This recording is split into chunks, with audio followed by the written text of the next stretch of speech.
Il n'y a pas de mal à fixer des limites dans les relations parce que les gens savent profiter des personnes qui n'ont pas de limites.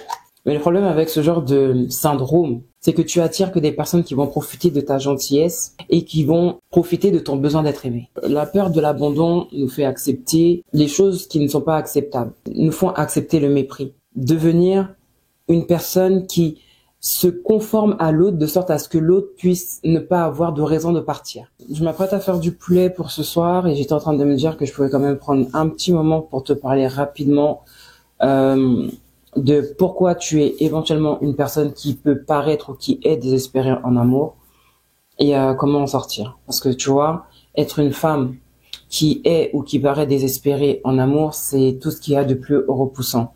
Tu peux faire mieux que ça, tu peux être plus que ça. Peut-être que tu te demandes pourquoi tu attires toujours le même genre d'homme. Pourquoi tu es toujours dans une situation où tu es en demande d'amour, en demande d'attention, en demande de considération. Pourquoi tu donnes plus que tu ne reçois? Tu sais qu'il y a un déséquilibre dans ce dans quoi toi tu investis et le retour que tu as sur investissement. Tu sais que c'est pas normal de t'accrocher à une relation qui ne va mener à rien. Et tu le sais que cette relation ne va mener à rien. Mais c'est plus fort que toi, tu n'arrives pas à faire autrement. Aujourd'hui, je vais aller un petit peu plus loin pour savoir pourquoi tu es éventuellement désespéré en amour et comment en sortir. Tu es désespéré en amour parce que tu manques d'estime de toi-même. Tu manques d'estime de toi-même, tu penses que tu n'es pas digne de recevoir l'amour d'un homme. Tu penses que tu n'es pas assez précieuse pour qu'un homme puisse prendre soin de toi, puisse investir en toi, puisse investir sur toi. Il y a des femmes qui ont tellement eu l'habitude d'être dans des relations toxiques que lorsqu'elles tombent sur une personne saine et qui a des manifestations d'amour, qu'elles trouvent ça bizarre, qu'elles commencent même à suspecter cette personne d'être trop bien pour elle. Et elle-même commence à saboter la relation parce qu'elle se dit non, de toutes les manières, ça va mal finir. Donc, autant que limite, je mette en place les choses auxquelles j'ai été habituée. Donc, ton manque d'estime de soi t'amène à te dire que tu ne mérites pas un homme bien, tu ne mérites pas un amour équilibré et sain. La deuxième chose pour laquelle tu es désespéré en amour, c'est le fait que tu as peur d'être abandonné. Tu as peur de l'abandon. Tu te dis que comme ton père ou ta mère ou un parent proche dans ton passé, dans ton enfance, t'a abandonné, là aussi, on va t'abandonner. Comme tu as compté sur un de tes ex être toujours présent, mais qui t'a abandonné, tu te dis que lui aussi va t'abandonner. C'est ce problème d'abandon qui te fait devenir une personne qui se conforme à l'autre de sorte à ce que l'autre puisse ne pas avoir de raison de partir. Voilà, tu te calques sur l'autre, tu te calques sur ce qu'il aime, sur ce qu'il veut, sur ce qu'il est, pour qu'il y ait une sorte de compatibilité, pour qu'il y ait une sorte de jumelage, pour qu'il n'ait pas de raison de partir. Parce qu'en fait, en toi, il trouve ce qu'il aime en une femme. C'est pour ça que tu vas beaucoup l'écouter et récupérer toutes les informations dont tu pourras avoir besoin pour te conformer en fait à ces attentes d'une femme. Et s'il te manque de respect, s'il te dévalorise, s'il te rabaisse, s'il te met dans des conditions qui ne sont pas bonnes pour ton épanouissement, pour ton évolution émotionnelle, tu vas quand même l'accepter parce que tu as peur que cette personne t'abandonne. Voilà. La peur de l'abandon nous fait accepter les choses qui ne sont pas acceptables, nous font accepter le mépris, nous font accepter d'être diminués, juste parce qu'on veut s'assurer que la personne sera là. Une des troisièmes raisons pour lesquelles une personne devient désespérée en amour, c'est aussi parce qu'elle pense que l'amour dépend de la personne avec laquelle elle est. Tu te mets à chercher la validation et l'accord de la personne parce que tu es dépendante affective. Tu penses que le bonheur de ta relation dépend de l'autre personne. Donc, tu es en recherche de sa validation et de son amour, alors que ce sont des choses que tu peux puiser en toi. Alors, tu te nourris chez l'autre de ce qui devrait être en toi. L'amour, la validation, l'assurance, la confiance, etc. Donc, la dépendance affective te fait penser que ton bonheur dépend de l'autre, mais pas du tout. Ça dépend de toi, ça se trouve en toi. Et c'est le travail qu'il va falloir faire pour pouvoir ne plus être dans la dépendance affective. Une quatrième raison pour laquelle tu es désespéré en amour, c'est parce que tu as le syndrome de la sauveuse. Tu penses qu'en donnant et en t'investissant beaucoup dans la vie de l'autre, que la personne elle va t'aimer et que la personne elle va changer. Tu penses que de toujours être présente quand la personne elle a besoin, c'est ce qui te permettra d'avoir son amour, d'avoir son attention, d'avoir sa considération. Mais le problème avec ce genre de syndrome, c'est que tu attires que des personnes qui vont profiter de ta gentillesse et qui vont profiter de ton besoin d'être aimé, de ton besoin d'être utile, de ton besoin d'être une sauveuse, de ton besoin d'être celle qui est toujours présente, celle qui est toujours disponible, celle qui est toujours serviable, celle sur qui on peut toujours compter.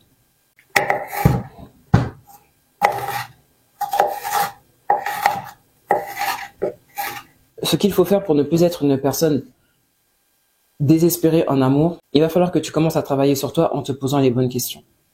Pourquoi est-ce que tu recherches autant à ce que les gens t'aiment? Pourquoi est-ce que tu recherches autant à être accepté et validé des gens? Pourquoi est-ce que tu recherches autant à plaire? Tu ne penses pas qu'en étant toi-même, tu peux avoir l'amour de quelqu'un? Il va falloir aussi que tu fasses une liste de tes qualités.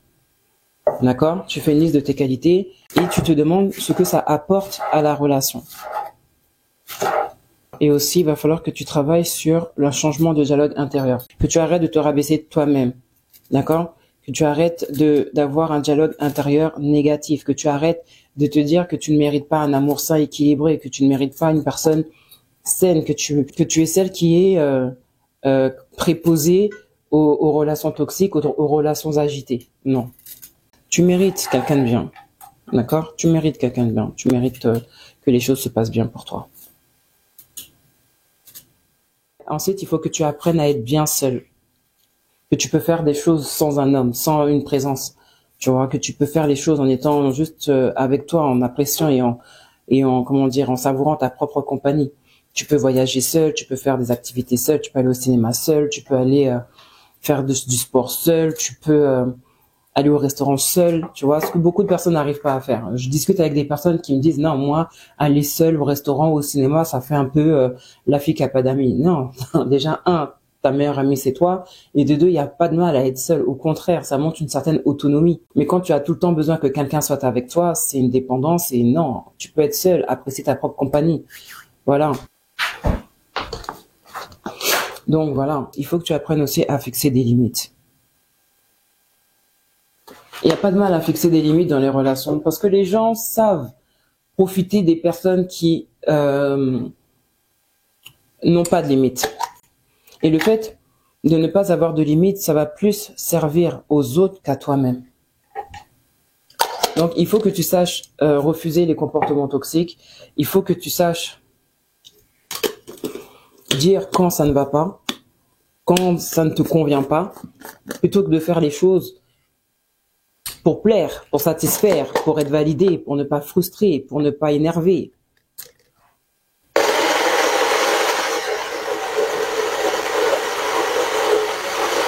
Quand tu sens qu'on t'utilise, quand tu sens qu'on est en train de t'exploiter, quand tu sens qu'on est en train de profiter de toi, c'est là que tu dois mettre des limites. C'est là qu'il faut que tu arrêtes. Il faut que tu dises aux gens d'arrêter de commencer à monter sur ta tête, jouer sur ta tête. Là. Mais si tu ne dis pas non, si tu ne dis pas stop, les gens vont continuer. Les gens vont continuer. Et la personne qui sera lésée, la personne qui sera pas bien intérieurement, émotionnellement et physiquement, ainsi que financièrement, et dans tout autre domaine où les gens ont tendance à profiter de toi, c'est toi qui seras en peine, c'est toi qui seras pas bien, c'est toi qui, voilà. Tu vois?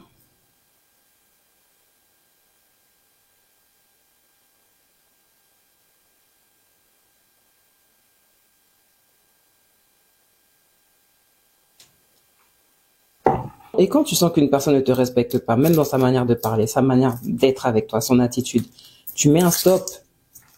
Tu mets un stop. Ça suffit de toujours... Il y a un temps où tu as servi de carpette aux gens, de tapis, de paillasson aux gens. Il y a un temps où maintenant tu dois te relever et t'occuper de toi. D'accord? Voilà. Il y en a qui vont dire non, je veux pas mettre de limites parce que... Ouais. Je vais toujours bien, ouais. Et genre, au final, jamais il va devoir te faire derrière chez lui, tu vas la garder. Ouais, non, mais merci de me tenir informé, c'est bien.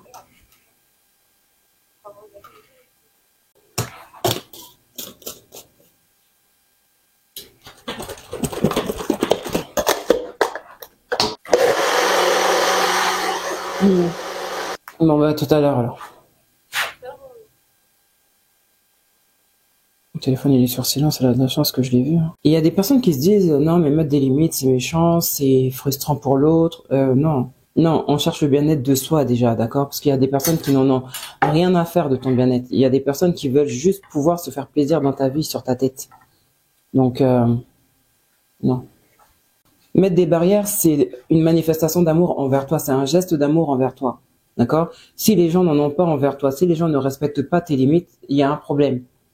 D'accord? Mais toi, il faut que tu respectes tes limites parce que tu t'aimes et que tu sais là où ça s'arrête en fait, là où ton bien-être s'arrête. Donc ne te dis pas que mettre des limites c'est pas bien, mettre des limites c'est méchant, mettre des limites c'est frustrant. T'es obligé d'en mettre. Tu dois en mettre. Sinon tu vas vraiment être la marionnette des gens. Tu vas vraiment être le jouet, le doudou, le bonbon des gens. Quand on suce trop un bonbon, après il reste plus rien. J'ai ça, je dis rien. Voilà. Bon, ensuite, j'ai mixé les choses. Maintenant, il faut que je prenne le poulet et que je le lave. Ensuite, il faut que tu prennes du recul sur tes anciennes relations. Il faut que tu fasses un petit parallèle, une petite fiche de comparaison de tes anciennes relations. Qu'est-ce qu'elles ont en commun? Qu'est-ce qu'elles ont en commun? Est-ce que tu as souvent été avec des personnes indisponibles physiquement, émotionnellement? Est-ce que tu as toujours été avec des personnes qui n'avaient pas de respect, qui ne parlaient pas, qui jouaient un jeu avec toi? Est-ce que tu as toujours été avec un certain genre de personne? Et il faut que tu t'asseyes pour comprendre ce qui t'a poussé à être dans cette position de quémander l'amour de l'autre, l'attention de l'autre, la considération de l'autre, le temps de l'autre. Ah là là. La personne te montre bien que tu n'es pas dans sa liste de priorités. La personne te montre bien que non, je ne veux pas passer du temps avec toi. Tu vois, je veux tout faire, j'ai tout plein de choses à faire sauf passer du temps avec toi. Donc en fait, regarde comment étaient tes relations, comment tu as vécu les schémas de répétition, les comportements des gens et aussi tes propres comportements à toi, on va parler français, et aussi tes propres comportements à toi, tes propres actions et réactions pour voir en fait les schémas qui se répètent. Et dis-toi que c'est pas parce que tu as souvent été par exemple, dans un foyer familial où il y a eu des tumultes, etc., que tu as eu des relations de couple où c'était tumultueux, que c'est ton lot, que c'est ce que tu dois vivre, que c'est comme ça que tu dois vivre, que c'est dans ce genre d'ambiance que tu dois vivre. Non, non. Voilà, si tu vois qu'il y a des schémas qui se répètent dans ta vie, travaille à ce que ces choses ne se répètent plus. Voilà, demande-toi pourquoi tu en es arrivé là et quand tu comprends pourquoi tu en es arrivé là, travaille sur comment ne plus répéter ça. Ne plus répéter d'être une femme qui quémande, une femme qui est désespérée, une femme qui accepte, qui tolère l'intolérable, une femme qui accepte d'être un deuxième bureau, une femme qui accepte d'être trompée, qui reste dans une relation alors qu'elle sait très bien qu'elle est trompée, ou elle reste dans une relation parce qu'elle sait très bien qu'elle est deuxième, troisième bureau, etc. Demande-toi pourquoi tout ça. Demande-toi pourquoi tout ça. Et ensuite, quand tu comprends pourquoi tout ça, tu arrêtes ce qui amène le tout ça là. Tu vois? Et le dernier point, c'est qu'il faut que tu travailles sur tes blessures émotionnelles. Voilà. Tu as été blessé dans ton passé, tu as vécu des choses difficiles dans ton passé. Le passé n'existe plus, mais il a laissé des traces. Donc, tu sais ce qui s'est passé, tu sais ce qu'il y a eu, tu sais ce que tu as vécu. Aujourd'hui, tu es au point où tu es. Regarder en arrière et rester dans cette dynamique ne te servira à rien. Regarde où tu es aujourd'hui et où tu veux aller demain et travaille aujourd'hui pour pouvoir atteindre la destination de demain. Bon, ma caméra s'est arrêtée. Ne reste pas dans ton passé, ne reste pas à ruminer, à avoir de la colère, de l'amertume et toutes ces choses qui ne te serviront à rien. Aujourd'hui, tu connais le problème, travaille pour régler ce qui ne va pas aujourd'hui. Voilà. Rester dans le passé ne va pas te nourrir, ne va pas te permettre de te développer ni de te déployer. Fais avec ce que tu as, fais avec ce que tu peux pour ne plus revivre ce que tu as vécu dans ton passé, pour ne plus être dans la dynamique dans laquelle tu as été dans ton passé. Concentre-toi sur maintenant. Aujourd'hui, tu es dans tel état d'esprit, tu as tel comportement, tu as telle carapace. Il ne suffit pas de dire oui, j'ai vécu ça, c'est pour ça que je suis comme ça. Ok, tu as vécu ça, c'est pour ça que tu es comme ça, mais aujourd'hui, tu travailles à ne plus être comme ça. Tu travailles à ne plus avoir les mêmes réflexes. Tu travailles à ne plus avoir les mêmes comportements. Et tu travailles à ne plus avoir le même genre de relation. Voilà à quoi ça doit te servir. Prends le temps de lire des livres sur la dépendance affective. Prends le temps de lire des livres sur la confiance en soi, sur les blessures émotionnelles. Prends le temps de te reconstruire. Ne reste pas émietté comme tu es, ne reste pas détruite comme tu es, mais travaille à ta reconstruction. et tu peux travailler sur ton problème d'abandon, ton problème d'estime de soi, de confiance en soi. Tu peux travailler ça avec un coach ou un thérapeute, mais ne reste pas comme ça à te dire que les choses passeront d'elles-mêmes parce que les choses ne passeront pas. Les choses ne passeront qu'à force de volonté et de travail. D'accord? Pardonne-toi aussi d'avoir accepté ce qu'il fallait pas accepter, d'avoir fait ce qu'il ne fallait pas faire, d'avoir été ce qu'il ne fallait pas être. Pardonne-toi. Toi-même, tu connais ton passé. Si tu t'assois et que tu regardes un petit peu en arrière, toi-même, tu sais. Il y a des choses pour lesquelles tu t'en veux encore aujourd'hui, mais il va falloir que tu passes l'éponge. Il va falloir que tu te pardonnes et que tu avances. D'accord? Tu vas pas continuer à te flageller. Et tu vas pas te flageller aussi en étant avec des personnes qui continuent à te flageller.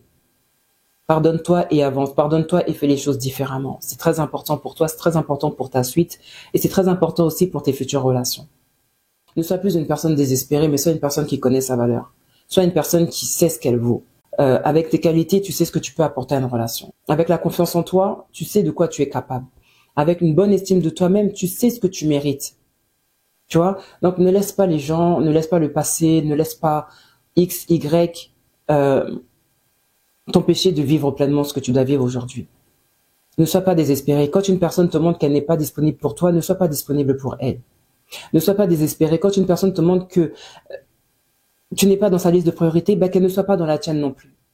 Ça va te faire mal, ça va te faire de la peine, mais il va falloir que tu surmontes ça et que tu avances. Et que tu ailles dans la direction qui est bonne pour toi. Comme je dis souvent, je vais là où on veut de moi. D'accord? Et là où on veut de moi, c'est déjà avec moi-même. Je veux de moi, donc je vais déjà commencer à passer du temps avec moi-même. Et il y a d'autres personnes qui vont me solliciter, il y a d'autres personnes que je vais solliciter et il y aura une réciprocité. Mais là où il manque de la réciprocité, c'est là que maintenant tu dois commencer à prendre du recul. C'est là que tu dois commencer à prendre de la distance avec des personnes avec qui il n'y a aucune réciprocité. Voilà. Parce qu'on ne va pas continuellement s'infliger des souffrances pour mettre des personnes à l'aise et pour recevoir des miettes, manger des miettes ou boire la fin d'un verre d'eau. Quand tu cesses de courir après l'amour, il arrive naturellement. Mais quand tu commences à courir après l'amour, quand tu commences à forcer les choses, ce n'est plus de l'amour déjà d'une. Et un amour sain ne se quémande pas. Le respect ne se quémande pas. La complicité ne se quémande pas. Passer du temps ensemble ne se quémande pas. Comme on dit, si le respect n'est plus servi, qu'est-ce que tu fais encore à table? Qu'est-ce que tu fais encore à table? S'il n'y a plus de poulet à manger, qu'est-ce que tu fais encore à table? Tu vois ce que je veux dire? C'est, voilà, lorsque tu n'as plus ce que tu dois avoir, qu'est-ce que tu fais encore là? On ne te respecte pas, on te prend pour une moins que rien, on vient vers toi que lorsqu'on a besoin, lorsqu'on a envie, lorsqu'on a du temps à tuer. Jusqu'à quand? Il y a des personnes qui veulent passer du temps avec toi, il y a des personnes qui vont se rendre disponibles pour toi, il y a des personnes qui vont prendre tes appels, il y a des personnes qui vont, comment dire, chercher à aller au resto avec toi. Pourquoi tu cours après une personne qui ne veut pas se rendre disponible pour toi? Ne sois plus désespéré en amour. Quand une personne n'a pas le temps, toi non plus n'es pas le temps. C'est pas genre rendre le mal par le mal, non, c'est se respecter. Toi, tu veux être disponible pour la personne, mais la personne te montre que non, c'est pas le moment, c'est pas avec toi que je veux passer du temps. Dans ce cas, retire-toi. Retire-toi. Pourquoi tu vas rester dans la face de quelqu'un qui ne veut pas être face à toi? Je vais laver mon poulet, je vais l'assaisonner et je vais le mettre au four. Voilà tout ce que j'avais à te dire. C'est tout pour moi, je te laisse avec ça. Sur ce, bon courage. Mouah.